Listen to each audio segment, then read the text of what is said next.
Good morning students. स्वागत है आप सभी का हमारे चैनल स्टडी विथ अभिमान में। तो आज मैं आपके लिए यूपी बोर्ड एग्ज़ाम 2021 के लिए क्लास 10th के लिए हिंदी की क्लास लेकर आई हूँ।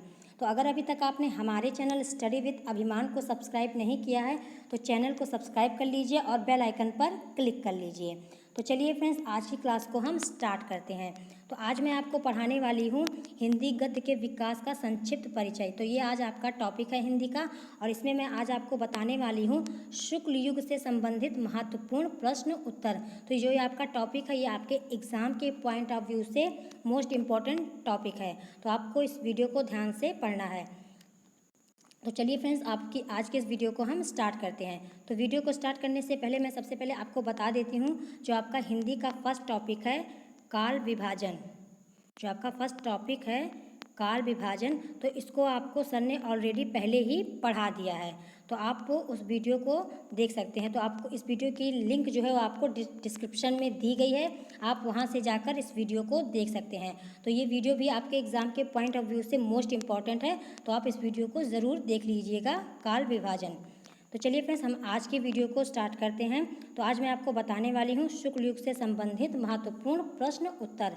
तो यहाँ पर हमारा पहला प्रश्न क्या दिया गया है, तो यहाँ पर आपका पहला प्रश्न दिया गया है शुक्ल युग की समय सीमा बताइए। तो ये आपका फर्स्ट क्वेश्चन है, शुक्ल युग की समय सीमा बताइए। और जो ये आपका क्वेश्चन है फर्स्ट वाला, ये आपके एग्ज़ाम के पॉइंट ऑफ व्यू से मोस्ट इम्पॉर्टेंट क्वेश्चन है ये आपका। तो आपको इस बात का ध्यान रखना है कि जो आपका क्वेश्चन है आपके एग्ज़ाम के पॉइंट ऑफ व्यू से मोस्ट इम्पॉर्टेंट है। तो इसका आंसर क्या हो जाएगा? इसका आंसर हो जाएगा आपका शुक्ल युग की समय सीमा 1919 से 1938 तक मानी जाती है। तो ये इसका आंसर हो जाएगा कि शुक्ल युग की जो समय सीमा है वो 1919 से 1938 ईस्वी तक मानी जाती है। तो ये इसका आंसर हो जाएगा। इसके अलावा जो आपका ये शुक्ल युग है इसको और कई नामों से भी जाना जाता है। जो यहाँ पर आपका लिखा है शुक्ल युग, इसको और कई नामों से भी जाना जाता है, जैसे छायावादी युग, प्रसाद युग, प्रेमचंद युग। तो इन नामों से भी आपका जो ये शुक्ल युग है इसको जाना जाता है। तो आपसे क्वेश्चन घुमा के भी पूछा जा सकता है आपके एग्जाम में, जैसे आपसे पूछा जा सकता है कि छायावादी युग की समय सीमा बताइए। तो आपको कंफ्यूज नहीं होना है, तो आपका आंसर यही हो जाएगा कि छायावादी युग की समय सीमा 1919 से 1938 ईस्वी तक है। तो आपका जो शुक्ल युग है इसको कई नामों से जाना जाता है, छायावादी युग, प्रसाद युग, प्रेमचंद युग। तो आपसे क्वेश्चन घुमा के भी पूछ सकता है कि आप छायावादी युग की समय सीमा बताइए, या आपसे पूछा जा सकता है कि प्रसाद युग की समय सीमा बताइए, या आपसे पूछा जा सकता है प्रेमचंद युग की समय सीमा बताइए। तो क्वेश्चन आप चाहे जिस तरीके से पूछा जाए आपका आंसर यही हो जाएगा 1919 से 1938। तो आपको इस बात का ध्यान रखना है, कंफ्यूज बिल्कुल भी नहीं होना है। इसके अलावा आपका जो ये क्वेश्चन दिया गया है फर्स्ट वाला, ये आपसे दूसरी तरीके से भी पूछा जा सकता है। जैसे आपसे पूछा जा सकता है कि शुक्ल युग की काल अवधि बताइए, या आपसे पूछा जा सकता है कि शुक्ल युग जो है वो कब से कब तक माना जाता है। तो आपका आंसर क्या हो जाएगा? आपका आंसर होगा यही 1919 से 1938। तो आपका जो ये फर्स्ट क्वेश्चन है आपको कितने तरीक़ों से पूछा जा सकता है मैंने आपको बता दिया है। तो आपको कन्फ्यूज़ नहीं होना है, सारे पॉइंट को आपको अच्छे से याद कर लेना है और अच्छे से क्वेश्चन को पढ़ लेना है, ताकि एग्ज़ाम के टाइम आप बिल्कुल भी कंफ्यूज ना हो। तो यहाँ पर मैंने आपको बता दिया कि जो आपका शुक्ल युग है इसको छायावादी युग, प्रसाद युग, प्रेमचंद युग इन नामों से भी जाना जाता है। तो ये हो गया आपका फर्स्ट क्वेश्चन, और जो आपका फर्स्ट क्वेश्चन है आपका एग्ज़ाम के पॉइंट ऑफ व्यू से इम्पॉर्टेंट है। चलिए अब अगला क्वेश्चन देख लेते हैं। अगला क्वेश्चन आपका यहाँ पे क्या लिखा है? अगला क्वेश्चन आपका यहाँ पे लिखा है शुक्ल युग के सबसे प्रसिद्ध उपन्यास लेखक और उसके एकमात्र प्रमुख उपन्यास का नाम लिखिए। क्या पूछा गया है आपसे? आपसे पूछा गया है कि शुक्ल युग के सबसे प्रसिद्ध उपन्यास लेखक और उसके एक प्रमुख उपन्यास का नाम लिखिए। तो इसका आंसर क्या हो जाएगा? इसका आंसर आपका हो जाएगा मुंशी प्रेमचंद। और इनका एक प्रमुख उपन्यास कौन सा है? इनका जो मुंशी प्रेमचंद है उनका प्रमुख उपन्यास है गबन। तो इसको आपको याद रखना है। क्या पूछा गया है आपसे कि शुक्ल युग के प्रसिद्ध उपन्यास लेखक, तो उपन्यास लेखक कौन है? मुंशी प्रेमचंद है। और उनका प्रमुख उपन्यास कौन सा है? तो उनका प्रमुख उपन्यास है आपका गबन। तो ये क्वेश्चन भी आपका जो है वो दूसरे तरीके से भी पूछा जा सकता है। जैसे कि यहाँ पे लिखा है शुक्ल युग, तो यहाँ पर आपसे ये भी लिखकर पूछ सकता है कि छायावादी युग। तो आपको कंफ्यूज बिल्कुल भी नहीं होना है। आपसे चाहे छायावादी युग का पूछे, चाहे आपसे प्रसाद युग का पूछे, या आपसे प्रेमचंद युग का पूछे, तो आपका आंसर एक ही हो जाएगा, मुंशी प्रेमचंद। और इनके प्रमुख उपन्यास कौन सा है? गबन। तो खाली आपके पूरे क्वेश्चन में क्या चेंज हो जाएगा? अगर आपसे दूसरे तरीके से क्वेश्चन पूछा जाएगा तो आपका चेंज हो जाएगा, शुक्ल युग के जगह पर आपसे यहाँ पर लिख दिया जाएगा छायावादी युग, प्रसाद युग या प्रेमचंद युग। तो आपको कंफ्यूज नहीं होना है। सारे जो हैं आपको नाम जो है इसके अच्छे से याद कर लेने हैं। तो इसका आंसर क्या हो जाएगा? इसका आपका आंसर हो जाएगा मुंशी प्रेमचंद, और इनका जो प्रमुख उपन्यास है वो क्या है? गबन। तो ये आपका सेकंड क्वेश्चन हो गया, और ये भी आपका क्वेश्चन जो है एग्जाम के पॉइंट ऑफ व्यू से इम्पॉर्टेंट है, तो इस बात का आपको ध्यान रखना है। चलिए अब अगला क्वेश्चन देख लेते हैं। अगला क्वेश्चन आपका यहाँ पे क्या दिया गया है? अगला क्वेश्चन आपका लिखा है कि शुक्ल युग के सशक्त आलोचक एवं निबंधकार का नाम लिखिए। तो ये आपका क्वेश्चन जो है इम्पॉर्टेंट है, और यहाँ पर आप जैसा कि देख पा रहे होंगे आपका जो ये क्वेश्चन है यूपी बोर्ड के 2012 के पेपर में ये क्वेश्चन आपका पूछा गया है। तो आपका क्वेश्चन जो है ये इम्पोर्टेंट हो जाता है आपके एग्जाम के लिए। तो इसका क्या आंसर हो जाएगा? इसका आपका आंसर हो जाएगा, शुक्ल युग के सशक्त आलोचक एवं निबंधकार का नाम क्या है? आचार्य रामचंद्र शुक्ल। क्या नाम है? आचार्य रामचंद्र शुक्ल इसका नाम है। तो इसको आपको ध्यान रखना है कि शुक्ल युग के सशक्त आलोचक एवं निबंधकार कौन है? आचार्य रामचंद्र शुक्ल। तो ये वाला क्वेश्चन भी आपसे दूसरे तरीके से पूछा जा सकता है। जैसे कि मैंने आपको ऊपर के दो क्वेश्चन बताएं, उसी तरीके से आपका क्वेश्चन ये भी पूछा जा सकता है। तो जो आपका यहाँ पे शुक्ल युग लिखा है, यहाँ पर कुछ भी आपसे लिखकर पूछ सकता है, जैसे कि छायावादी युग, प्रसाद युग, प्रेमचंद युग। तो मैं आपको बार बार इसलिए बता रही हूँ ताकि आपका जो ये क्वेश्चन है अच्छे से आपको याद हो जाए, इसीलिए मैं आपको ये बार बार बता रही हूँ। तो यहाँ पर जो शुक्ल युग लिखा है, यहाँ पर आपका कुछ भी लिखकर आ सकता है, चाहे छायावादी युग हो, प्रसाद युग हो, प्रेमचंद युग हो, लेकिन आपका आंसर क्या हो जाएगा? आपका आंसर हो जाएगा आचार्य रामचंद्र शुक्ल। तो इस बात का आपको ध्यान रखना है। तो ये आपका जो क्वेश्चन है ये आपके एग्जाम के पॉइंट ऑफ व्यू से इम्पॉर्टेंट है, और ये आपका जो क्वेश्चन है यूपी बोर्ड एग्जाम 2012 में पूछा भी गया है। चलिए अब अगला देख लेते हैं। अगला आपका कौन सा क्वेश्चन दिया गया है? तो अगला आपका यहाँ पे दिया गया है कि शुक्ल युग को अन्य किन नामों से जाना जाता है। तो अभी मैंने आपको फर्स्ट क्वेश्चन में ही आपको बता दिया था कि शुक्ल युग को और किन नामों से जाना जाता है। तो आपका जो शुक्ल युग है इसको छायावादी युग, प्रसाद युग और प्रेमचंद युग के नाम से भी जानते हैं। तो अभी मैंने आपको इसीलिए शुरुआत में ही बता दिया था ताकि आप कंफ्यूज बिल्कुल भी ना हो कि जो आपका शुक्ल युग है इसको छायावादी युग, प्रसाद युग और प्रेमचंद युग के नाम से भी जानते हैं। तो इसको मैंने आपको पहले ही बता दिया। तो आपका जो ये क्वेश्चन है आपका बहुत ही इंपॉर्टेंट हो जाता है, तो इसको आपको अच्छे से याद कर लेना है ताकि जब आपके एग्जाम में क्वेश्चन पूछा जाए तो आप कंफ्यूज बिल्कुल भी ना हो। तो इसको आप अच्छे से याद कर लीजिएगा। चलिए अब अगला क्वेश्चन देख लेते हैं। अगला क्वेश्चन आपका यहाँ पे क्या दिया गया है? अगला क्वेश्चन आपका यहाँ पे दिया गया है, शुक्ल युग के दो प्रसिद्ध गद्य लेखकों के नाम लिखिए। क्या पूछा गया है आपसे? आपसे पूछा गया है कि शुक्ल युग के दो प्रसिद्ध गद्य लेखकों के नाम लिखिए, और ये क्वेश्चन भी आपका जो यूपी बोर्ड एग्जाम 2010 में ये पूछा गया है। तो आपका जो ये क्वेश्चन ये भी इम्पॉर्टेंट हो जाता है आपके एग्जाम के पॉइंट ऑफ व्यू से। तो इसका आंसर क्या हो जाएगा? इसका आंसर आपका हो जाएगा, शुक्ल युग के दो प्रसिद्ध गद्य लेखकों के नाम निम्नलिखित हैं, और वो कौन कौन है? वो हैं आपके प्रेमचंद और हजारी प्रसाद द्विवेदी। कौन है? प्रेमचंद और हजारी प्रसाद द्विवेदी। तो ये शुक्ल युग के दो प्रसिद्ध गद्य लेखक हैं। तो इस बात का आपको ध्यान रखना है। और ये क्वेश्चन भी आपका दूसरे टाइप से भी पूछा जा सकता है, जैसे कि यहाँ पे शुक्ल युग लिखा है, यहाँ पे क्या लिख के आ सकता है आपसे? यहाँ पर आपसे लिखकर पूछ सकते हैं कि प्रसाद युग के दो प्रसिद्ध गद्य लेखकों के नाम लिखिए। तो आपको ध्यान रखना है। तो इसमें आपका क्या हो जाएगा आंसर? इसमें आपका आंसर हो जाएगा कि प्रसाद युग के दो प्रसिद्ध गद्य लेखक निम्नलिखित हैं। कौन कौन है आपके? प्रेमचंद और हजारी प्रसाद द्विवेदी। तो आपको ध्यान रखना है। और ये जितने भी क्वेश्चन मैं आज आपको करा रही हूँ ये आपके एग्जाम के पॉइंट ऑफ व्यू से मोस्ट इंपॉर्टेंट क्वेश्चन हैं। तो आपको ये सारे क्वेश्चन अच्छे से पढ़ लेने हैं और अच्छे से याद कर लेने हैं, ताकि जब आप एग्जाम देने जाएँ तो वहाँ पर आप सारे क्वेश्चन के आंसर अच्छे से कर पाएँ। चलिए अब अगला क्वेश्चन देख लेते हैं। अगला क्वेश्चन आपका यहाँ पे क्या पूछा गया है? अगला क्वेश्चन आपका पूछा गया है कि शुक्ल युग के दो प्रसिद्ध कहानीकारों के नाम लिखिए। यहाँ पर आपसे क्या पूछा गया है? यहाँ आपसे पूछा गया है कहानीकारों का। अभी ऊपर वाले क्वेश्चन में आपसे क्या पूछा गया था? ऊपर वाले में आपसे पूछा गया था कि गद्य लेखकों के। यहाँ पर आपसे क्या पूछा गया था? यहाँ पर आपसे पूछा गया था शुक्ल युग के गद्य लेखकों के। और यहाँ पर आपसे क्या पूछा गया है? यहाँ पर आपसे पूछा गया है शुक्ल युग के दो प्रसिद्ध कहानीकारों के नाम बताइए।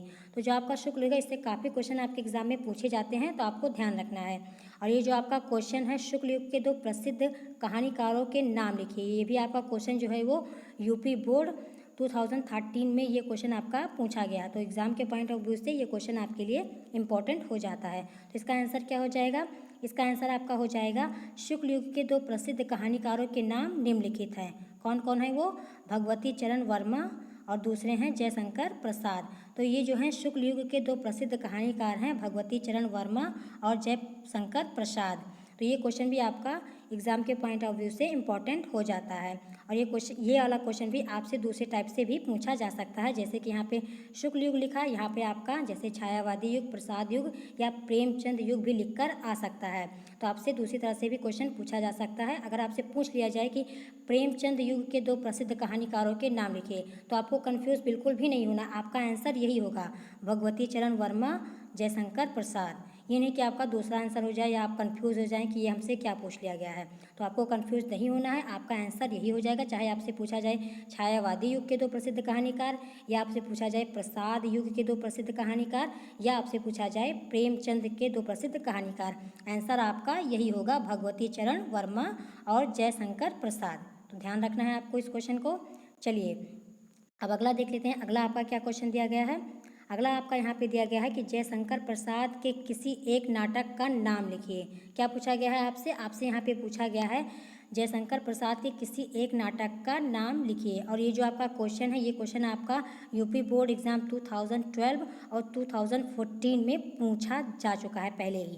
तो ये क्वेश्चन आपके एग्जाम के पॉइंट ऑफ व्यू से इम्पॉर्टेंट हो जाता है। शायद इस बार आपसे ये क्वेश्चन पूछ लिया जाए आपके एग्जाम में। तो इसका आंसर क्या हो जाएगा? इसका आपका आंसर हो जाएगा चंद्रगुप्त। इसका राइट आंसर क्या हो जाएगा? इसका आंसर हो जाएगा आपका चंद्रगुप्त। तो जयशंकर प्रसाद के किसी एक नाटक का नाम क्या हो जाएगा? चंद्रगुप्त। इसके अलावा जो चंद्रगुप्त का और भी एक नाटक है, उसका क्या नाम है? उसका नाम है स्कंदगुप्त। तो ये भी आपको ध्यान रखना है। तो इसका आंसर आपका हो जाएगा चंद्रगुप्त। और ये क्वेश्चन भी आपके एग्जाम के पॉइंट ऑफ व्यू से इम्पॉर्टेंट हो जाता है, क्योंकि आपके यूपी बोर्ड में दो बार ये क्वेश्चन पूछा गया है। एक बार 2012 में पूछा गया है और एक बार 2014 में। तो आपके एग्जाम के पॉइंट ऑफ व्यू से इम्पॉर्टेंट हो जाता है ये वाला क्वेश्चन। चलिए अब अगला देख लेते हैं। अगला आपका क्या दिया गया है? अगला आपका यहाँ पे दिया गया है प्रेमचंद की किसी एक प्रसिद्ध कहानी का नाम लिखिए। क्या पूछा गया है आपसे? यहाँ पर आपसे पूछा गया है कि प्रेमचंद की किसी एक प्रसिद्ध कहानी का नाम लिखिए। और ये क्वेश्चन भी आपके यूपी बोर्ड 2011 में पूछा जा चुका है। तो एग्ज़ाम के पॉइंट ऑफ व्यू से ये क्वेश्चन भी आपके इम्पॉर्टेंट हो जाते हैं। तो इसका आंसर क्या हो जाएगा? इसका आंसर आपका हो जाएगा पंच परमेश्वर। तो प्रेमचंद की एक प्रसिद्ध कहानी, तो ये जो पंच परमेश्वर है प्रेमचंद की बहुत ही प्रसिद्ध कहानी है। तो इसमें आपका आंसर क्या हो जाएगा? आपका आंसर हो जाएगा पंच परमेश्वर। तो ये भी क्वेश्चन आपके एग्जाम के पॉइंट ऑफ व्यू से इम्पॉर्टेंट हो जाता है। तो आपको ये सारे क्वेश्चन अच्छे से याद कर लेने हैं। चलिए अब अगला देख लेते हैं। अगला आपका यहाँ पे क्या लिखा गया है? अगला आपका यहाँ पे लिखा गया है कि शुक्ल युग की प्रमुख विशेषताएं लिखिए। क्या पूछा गया है आपसे? आपसे पूछा गया है कि शुक्ल युग की प्रमुख विशेषताएं लिखिए। तो इसका आंसर क्या हो जाएगा? तो इसका आंसर आपका हो जाएगा कि शुक्ल युग की जो प्रमुख विशेषताएं हैं वो निम्नलिखित हैं। तो इसमें पहली विशेषता क्या है शुक्ल युग की? तो शुक्ल युग की जो पहली विशेषता है वो ये है कि इस युग में रचित गद्य अधिक कलात्मक हैं। तो जो इस युग के जो रचित गद्य हैं वो अधिक कलात्मक हैं। और इस युग की दूसरा आपका क्या हो जाएगा इसकी विशेषताएं? तो दूसरी इसकी विशेषता हो जाएगी इस युग की गद्य रचना में अनुभूति की सघनता और भावों की तरलता का समावेश हो गया है इसमें। तो ये आपका इसका शुक्ल युग की जो है वो प्रमुख विशेषताएं होंगी। इसके अलावा आपका तीसरा क्या दिया गया है? तीसरा आपका यहाँ पे दिया गया है कि इस युग की गद्य रचना चित्रण प्रधान लाक्षणिक और कवित्वपूर्ण हो गई है। तो ये इसके शुक्ल युग की जो है वो प्रमुख विशेषताएं हो गई। तो ये जो आपका क्वेश्चन है, आपका ये क्वेश्चन दूसरे तरीके से भी पूछा जा सकता है। जैसे कि आपसे पूछा जा सकता है कि शुक्ल युग की प्रमुख प्रवृत्तियां कौन सी हैं। तो आपको कंफ्यूज नहीं होना है, आपका आंसर जो है वो यही हो जाएगा, यही तीनों आंसर हो जाएगा। अगर आपसे पूछ लिया जाए कि शुक्ल युग की प्रमुख प्रवृत्तियाँ क्या हैं, तो आपका आंसर यही हो जाएगा। तो इस बात का आपको ध्यान रखना है। चलिए अब अगला क्वेश्चन देख लेते हैं। अगला क्वेश्चन आपका यहाँ पे लिखा गया है कि शुक्ल युग के 2 उपन्यासकारों के नाम लिखिए। क्या पूछा गया है आपसे? शुक्ल युग के 2 उपन्यासकारों के नाम लिखिए। और ये क्वेश्चन भी आपका यूपी बोर्ड 2010 में पूछा गया, तो एग्जाम के पॉइंट ऑफ व्यू से इंपॉर्टेंट हो जाता है। तो इसका आंसर क्या हो जाएगा? इसका आंसर आपका हो जाएगा शुक्ल युग के 2 उपन्यासकारों के नाम निम्नलिखित हैं। और वो कौन कौन से हैं? वो हैं आपके प्रेमचंद और चतुर्सेन शास्त्री। ये आपके शुक्ल युग के 2 उपन्यासकार हैं। कौन है? प्रेमचंद और चतुर्सेन। तो इसमें आपका आंसर हो जाएगा प्रेमचंद और चतुर्सेन। तो ये भी क्वेश्चन आपके एग्जाम के पॉइंट ऑफ व्यू से इंपॉर्टेंट हो जाता है। और मैंने जैसे कि आपको कई बार बताया आज के इस टॉपिक में कि आपका जो ये शुक्ल युग लिखा है, इसके जगह आपसे कुछ भी मतलब छायावादी युग, प्रसाद युग, प्रेमचंद युग, ये भी लिखकर आपसे क्वेश्चन पूछा जा सकता है। तो आपको कंफ्यूज नहीं होना है, इसलिए मैं आपको बार बार बता रही हूँ कि ताकि आप बिल्कुल भी कंफ्यूज ना हो। तो इसमें आपका आंसर हो जाएगा प्रेमचंद और चतुर्सेन शास्त्री। तो ये शुक्ल युग के 2 उपन्यासकार हैं। चलिए अब अगला देख लेते हैं। अगला आपका क्या क्वेश्चन है? अगला आपका यहाँ पे लिखा है सेवा सदन तथा गोदान के लेखक का नाम लिखिए। क्या पूछा गया है आपसे? सेवा सदन और गोदान लेखक का नाम लिखिए। और ये भी क्वेश्चन आपका जो है वो यूपी बोर्ड में 2 बार पूछा जा चुका है। एक बार आपका पूछा गया है 2011 में और एक बार पूछा गया है 2012 में। तो एग्ज़ाम के पॉइंट ऑफ व्यू से इंपॉर्टेंट हो जाता है आपका ये क्वेश्चन। तो इसका आंसर क्या हो जाएगा? इसका आंसर हो जाएगा आपका कि जो सेवा सदन तथा गोदान है वो प्रेमचंद द्वारा लिखित प्रसिद्ध उपन्यास है। क्या है? जो आपका यहाँ पे लिखा है सेवा सदन और गोदान, ये प्रेमचंद जी का प्रसिद्ध उपन्यास है। तो इसका लेखक कौन है? प्रेमचंद जो है वो इसके लेखक है। तो आपको ध्यान रखना है। चलिए अब अगला क्वेश्चन देख लेते हैं, और ये आज का लास्ट क्वेश्चन है। तो यहाँ पर आपसे क्या पूछा गया है कि शुक्ल युग के 2 नाटककारों के नाम लिखिए। क्या पूछा गया आपसे यहाँ पर? शुक्ल युग के 2 नाटककारों के नाम लिखिए। तो इसका आंसर क्या हो जाएगा? इसका आंसर आपका हो जाएगा शुक्ल युग के 2 नाटककारों के नाम निम्नलिखित हैं। तो वो कौन कौन हैं? जयशंकर प्रसाद हैं और सेठ गोविंद दास। ये आपके शुक्ल युग के 2 नाटककार हैं। तो मैंने जैसा कि आपको कई बार बताया आज के इस टॉपिक में कि शुक्ल युग की जगह आपको कुछ भी लिखकर पूछ सकता है, चाहे वो छायावादी युग हो, प्रसाद युग हो या प्रेमचंद युग हो। तो आपका आंसर एक ही होगा, जयशंकर प्रसाद और सेठ गोविंद दास। अगर आपसे इस तरह से पूछ लिया जाए ये क्वेश्चन कि प्रसाद युग के 2 नाटककारों के नाम लिखिए, तो आपको कंफ्यूज नहीं होना है कि यह मतलब क्या पूछ लिया गया। आपका आंसर यही हो जाएगा, जयशंकर प्रसाद और सेठ गोविंद दास। तो आपको कंफ्यूज नहीं होना है, इसलिए मैंने आपको बार बार ये रिवाइज करा दिया है ताकि आप कंफ्यूज ना हो। तो इसका आंसर क्या हो जाएगा?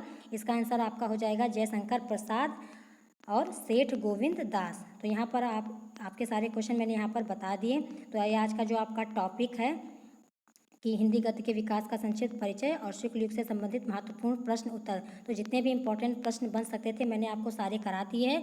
तो आपको सारे क्वेश्चन अच्छे से पढ़ लेने हैं, और जितने भी शुक्ल युग के जितने भी मैंने आपको नाम बताए हैं उस नाम को आपको अच्छे से याद कर लेना, ताकि जब आपके एग्जाम में क्वेश्चन पूछा जाए तो आप कन्फ्यूज ना हो और अच्छे से आप आंसर दे पाएँ। तो अगर आज की वीडियो आप सबको पसंद आई हो तो वीडियो को लाइक करना, शेयर करना और चैनल को सब्सक्राइब करना मत भूलिएगा। तो आज की वीडियो में इतना ही, फिर मिलूंगी आपसे अगली वीडियो में। Thanks for watching.